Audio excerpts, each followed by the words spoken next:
Sabongerong gala, tara na't libutin ating bansa. O sabongerong gala, tara na at gumala. Magandang araw mga brother at welcome sa bagong episode ng Sabongerong Gala. Pakilala mo sa mga kabrad natin yung ating feature breeder or guest ng Sabongerong Gala. Opo, dito na naman tayo sa isang napakagandang episode ng Sabongerong Gala at napakagandang view ng Birdland Beach Club. So, actually, hindi ko na nga dapat ipakilala to kasi kilalang-kilala na to. Sikat na to. Sa Lalo social na media, nasa ang right aming ko. sister na nag-iisang, ito siya na mag-i-intro. Yan. Hi, it's me, Sherry Lumboy ng RWGF Philippines. Yun! Salamat sa Yun. At ang kanyang asawa na from California, USA. Yes. Si Sir Russell Wilson. Ito po ang may-ari ng Russell Wilson Game Farm USA. Yeah. At ito, medyo marami tayong mapupulot na aral dito at mga veterano na tong ating guest na ngayon, speaker. And 24 years of experience of breeding game fowl sa USA. Yes sir, bro, magtanong na tayo. Sige bro, banat. Okay, banat. Unang tanong ko lang, kasi nakikita nila, sikat sila Sister Cheryl sa social media, bro. na nag-ano ng mga imported lines. Ano ba yung mga bloodlines natin na galing sa US na pinapadala sa inyo ni Boss Russell, ma'am?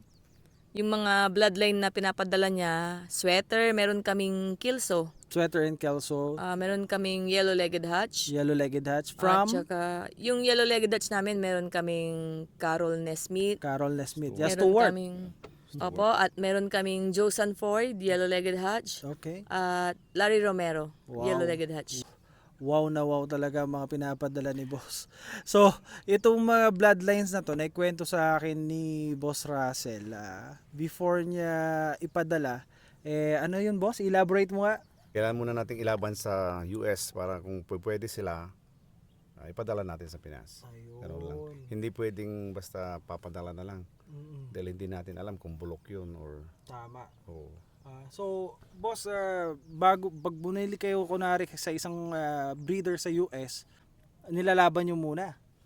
Well, yung mga iba, itry mo muna dahil karamihan dun is... Hindi naman karamihan, marami dun is hindi pwede. Okay.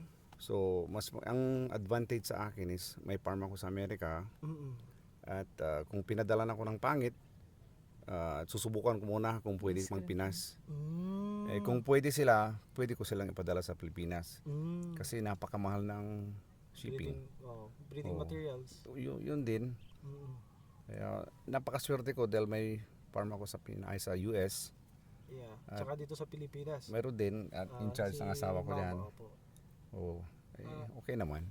So, Boss, yung pag-breeding nyo doon, ibig sabihin na binabattle test nyo rin sila sa US, tapos bago nyo ipadala, isinisituate nyo muna na talagang mananalo sila, Pakapos darating dito kay Ma'am Cheryl. No, bro?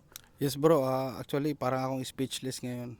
Oh, Kasi sa usapan pa lang natin kanina, medyo hindi ako gaanon ka makakasabay kasi syempre yung nakikita ko na breeding, style, strategy, method, sistema, more on dito lang sa Pilipinas. Nung nag-usap kami tayo kanina, nila Ma'am at ni Boss Russell, medyo na ko sa sarili ko na dapat i-improve ko pa ng mas i-improve yung breeding ko. Alam mo ba, bro, si Mama Cheryl, siya ang hands-on.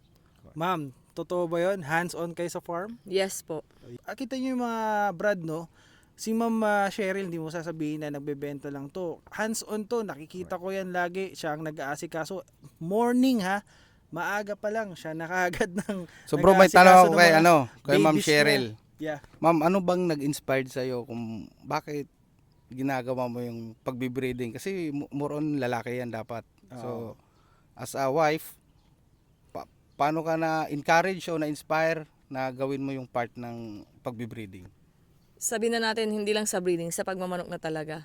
Kasi dahil sa asawa ko. Ayun. Ayan. Thank you. Dahil gustong-gusto niya talaga yung magmanok. Kaya actually ako pa yung nag-encourage dahil nung nagkakilala kami, hindi pa kami magkakakilala. Ayan, meron ka na talaga. So, yun, mahirap kasing magmanok sa Pilipinas pagka wala kang maiiwan o mapagkakatiwalaan dito. So, na-stop siya. Tapos hanggang sa nakilala ko siya, sabi ko, kasi nakita ko talaga na gustong-gusto niyang magmanok. Kaya sabi ko, di ituloy mo, ako na lang ang mag-aalaga. So ang love story nyo talaga ma'am sa manok. Oh. Wow, palakpakan naman natin mga Grabe mga brad, no? Ngayon nyo lang, dito nyo lang mauungkat yung ganitong istorya sa Sabongerong Yes. Gala. Yun, kaya sinuportahan ko siya. Yeah. Boss Russell, ikaw ba nagturo kay Ma'am Cheryl about sa kaalaman niya sa breeding? Oo naman. It's kasi ang umpisa niyan actually hindi sa manok muna eh. Kasi mahilig siya sa baril. Oo, sa baril. So nakita ko siya, mga daming baril nito. Kami kasing magkakapatid, mahilig kami sa baril. Oh. So tapos nung may nakilala siya, nakakilala ko, sabi niya nagmamanok si Russell. O tapos sabi niya nagmamanok ka ba? Sabi ko noon, meron. Pero marami akong manok noon at binenta ko lahat. Oh, okay. Oo. So boss, nasabi mo rin kanina doon sa, 'di ba nag-iikot-ikot tayo kanina, nasabi mo na hindi naman lahat sa Amerika lahat ng imported ay magaganda. Totoo po yun. Yes. Anong elaborate mo nga boss? Well, ako kasi ganito eh. Pag pumupunta ako sa farm, kinakausap ko yung may-ari. Yeah. Sasabihin ko sa kanila, magaganda yung bloodlines mo, pero ano yung mga marking na paborito nyo? Sa marking kayo nagbe-base boss. Oo, tapos sa bloodlines, tapos pag sinabi nilang ito ang piliin mo, nakikinig ako sa breeders. Kasi silang may aram ng bloodline nila. Hindi pwedeng pili ka ng pili porque makita mo yung forma niya, lahat-lahat, bibilin mo na. Dapat makinig ka sa mga breeders. Yan, magandang tip mga brad, no? Isa sa mga matagal nang nag-i-import at nagbe-breed na mga imported na manok si Boss Russell. Kaya yung kanyang ano na sa atin na yung mga tips niya sa atin na hindi lahat ng import ay magaganda. Kailangan mo rin piliin, itingnan yung structure nila, yung laro nila bago mo i-breed. Yung may sinabi sa akin si boss kanina na ano yung boss na dito na lahat yung Nandito na lahat ang mga magagaling na manok sa Pilipinas. give and take na situation sa kanila na pinag-igi nila yung pagmamanok at the same time partnership between husband and wife. Hindi lang si sir, hindi lang si ma'am, pero it's a partnership between them. Ngayon, they're very successful mga brad. So, watch out for them. Alam niyo naman ng ni Ma'am Cheryl, yung kanyang Facebook, kung gusto niyo ng mga imported lines na mga tested at Legitimate. battle tested din at legitimate, andun po yung kanilang mga bloodline at lahat. At sabi ni boss, So sa amin kasi is wala kaming pinipwera. Kung ano yung nilalaban namin, yun din ang binibenta namin. Tapos wala kaming tinatago na manok na yung hindi pwede yan. Hindi. Mas gugustuhin ko pa na tulungan yung mga kababayan natin na magkaroon ng mga bloodline, ng good bloodlines kasi wala silang access sa Amerika. Eh ako is kahit anytime pwede naman akong pumunta sa Amerika eh. Kaya siguro dinumog kayo kahapon, ma'am. Kasi oo si nga, ma'am, di ako nakapunta sa birthday ni sale ma'am ni Ma'am No, She. yun ang ginawa, sinabi ko sa kanya, total birthday mo, kailangan natin mag-share ng blessing. Idea ni Oo, idea tapos ni sabi Boss ko, wag Russell. mong- hindi yung regular na pagbebenta, yung bang i-share mo yung blessing mo dahil iba po Palakpakan yun. natin mga bro. Yeah, iba talaga based on experience of RWGF, USA and Philippines, na maaari yung kapulutan ng diskarte, no? Kasi yung sharing blessings, hindi ginagawa ng ibang tao yan eh. Yeah. Bro, dali may cut kita kasi andito na tayo sa may interview natin si Boss Russell, matagal na to sa pagbe-breeding. Boss, ano ba ang hinahanap mo sa isang manok kung ikaw ang pipili ng pang broodstag or pullet na ibibreed? Ano yung hinahanap mo sa kanila?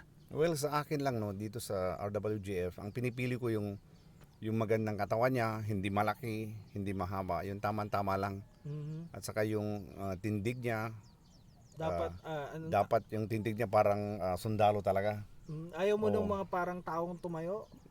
Medyo mahirap ata. Well, kanya-kanya lang pero sa amin ganun ang gusto ko yung Mas maganda ba yung parang sundalo? Mas malakas ba pumalo? Mas maganda mag-cut? well, yung palo na yan is nasa pagpapalaki na yan at saka ng bloodlines. Okay. Dahil kahit anong ganda niyan kung ang bloodline niya is mahina, wala din. Oh, nice. Oh. Oo. So, yun na mga brad, another tip kay Boss Russell. So, yung kay ma'am naman sa pagbebenta ng manok, magaling to magbenta eh. Oo, Talaga so- idol super to. namin to eh. Anong mai-impart mo naman sa mga nagbaguhan na pumapasok ng social media para mag-market ng mga manok nila? Bigyan mo naman sila ng mga konting tip, ma'am. Kailangan lang maging honest po tayo. Honest, tsaka dapat laging maganda yung binibigay. Correct. Yes po. Kikita ko to si ma'am, nagbabaksin gabing-gabi. Tapos sabi ko, ko-comment pa ako. Ma'am, sabi ko, ba't di ka pa gumagawa niyan? Sabi niya, dapat Sir Carl. Sabi niya sa akin, napakasipag po nitong mag-asawa na to. Tsaka, Kailangan po. yes, Kailangan. Hindi Yan. pwedeng umasa lang po sa mga tauhan natin. Dapat tayo is maki-involve dyan. Dahil ang business na to is hindi basta-basta to eh. Okay. Oo. So, ito bro, singit ko lang to kasi business to eh. sige bro. Yung poultry supply nila ni ma'am na ngayon ay wala na ma'am, tama? Pina-close na. Oo, dahil doon sa kung anong rason nyo ma'am, pwede natin sigurong i-share para ma-aware naman po. Hindi naman to hindi naman to Yeah, correct. bawal na ma-share natin Yung poultry supply namin, actually talagang ayaw niya talagang mag-business ako. Gusto niya talaga sa farm lang. So dahil sa hilig ko, dahil bata pa nga lang kami, nasanay na kami sa business. Ayun. Pero nung nakita ko na pag hindi ikaw ang manage. magmamanage mismo, wala ka doon mismo sa store mo, ganun. Wag na po kayong mag-business. Yan. Mas maganda po natututukan po ninyo. Kaya yung mga ibang mga product ko, nasa farm na lang. Kung may bibili, ganun. Pwede naman sila through online na lang. Pero yung magpuput up ka ng business mo tapos hindi mo mababantayan, hindi ikaw yung nandun. Totoo po yun. Hindi ka hands-on doon. Wala. Kasi kahit anong gawin mo doon sa tauhan mo, pakikisama, parang Wala. itrato mo na siyang anak o etc. Kung ano pa man dyan. Kasi balita ko, pinapakain pa. Parang ginagawa mo sa tauhan mo, ma'am? Oo po. Hindi nila na-appreciate yung ginagawa mo. Kahit mabait ka na sa kanila, mag-advise ka, wala pa rin eh. Kaya mas maganda pag magbe-business ka, ikaw mismo yung nasa cashier. Yeah, correct. Dahil pag ibang tao, hindi naman lahat, napakahirap po. Napakahirap. Yung pera mo is, wag mo na lang ilagay doon, ilagay mo na lang sa bangko para alam mo nasa safe. Yes, correct. Oh. Oo. So, mga brad, itong ano lang tayo sa input lang na itong mag-asawa, nag-umpisa sila sa love story sa pagmamanok. Nag-umpisa sa actually sa baril. Baril Hanggang din, sa hilig niya nagkaroon manok. sila ng manok. Same halos lahat ng hilig. Yes, tsaka ang aral kasi dito, masipag sila eh. Makikita ko si Ma'am Cheryl na siya mismo ang nag-ano ng mga anak. Hands-on, Ayun, hands-on, mga Masipag manok niya, si Boss Russell, nakikita ko rin sa Amerika, siya din. Yung aral dito talaga dapat hands-on talaga. Teamwork. Para teamwork, para talaga mag-click Mag-click ba yung isang Negosyo. negosyo. Yes. So, yun ang magandang tip natin for today na vlog. Dapat teamwork makes the dream work. Yan. Yeah, so, yun mga brad, no? Ang dami nating natutunan, breeding, diskarte, business, paano hindi tayo may scam. Life lessons. Oo, lahat yan kasi hindi naman pwede tayo sa puro manok-manok lang talaga kasi ang manok is business. Yes. No, so doing business at the same time hobby at hobby. oh. Nag-enjoy. Ito masasabi ko no, itong tips ko para sa mga baguhan no. Pag kami kasi dapat yung magaling na bloodlines at magaling na handler. Magaling na to dahil hindi pwedeng magaling na handler, mahinang bloodline, dapat combination 'yan. Hindi pwedeng ganun pag alam mo magaling isa lang, hindi walang pupuntahan po 'yan. Cheryl Lumboy. Facebook account Cheryl Lumboy din po. At binabati ko po lahat ng mga nanonood at syempre yung mga followers, subscribers at saka subscribers. Yung Baka mga gusto tao sa mong farm. ma'am, pasalamatan yung mga tumutulong dun sa farm nyo. Yes. Ayan, thank you sa mga kasama namin yan. Kila Kuya Edgar, Ate Marites, Edmar, Grace, sila Jim, ganon. Sa lahat-lahat po. Yun. Boss, ikaw mayroon kang mga babatiin? Binabati ko po ang asawa ko. Happy birthday. Happy birthday, Ma'am Cheryl. Yes. Thank you. Ay, bago tayo i-close bro, si Ma'am Cheryl pala ay isang member ng EGBI o yung Alliance Game Fowl Breeder International. Yun. Yung mag-asawa yan, pero under the name of Ma'am Cheryl. Abangan nyo yan mga brad. Itong mag-asawa, lalaban to sa Aringay soon, August sa 24. August 24. Makikita nyo yung mga super na mga manok nito, kaya watch out for them mga ka-brad. Ma'am, baka gusto mong imbitahan yung mga followers mo Sa para palaban magpunta natin. sila doon sa sa palaban natin sa August 24. Yes po, ini-invite po namin kayo sa darating na August 24 sa sa Aringay. Aringay po. Si Manuel Sibuma Manuel Sibuma Cockpit. Arena, yes. Arena. 1 million no pot. 1 million no pot. Yun. Ayun po. Makikita nyo sila doon, matinding labanan to. Kaya maganda. Yan ang paborito ni Boss Russell. Yan. So thank you very much Boss Russell. Thank Yan. you, thank you. Ma'am, salamat. Salamat. Sir Happy Russell. birthday, ma'am. Thank Yan. you. Thank you po. Okay, hanggang sa muli na episode ulit ng Sabongerong Gala. Abang-abang lang po. Yan, okay. Okay. Okay, sandali lang, di ba? Alam mo, hindi ako marunong mag-ganyan, pero okay lang. Hindi, masaya naman eh. Kwentuhan. Malinaw pa din? Malinaw ba?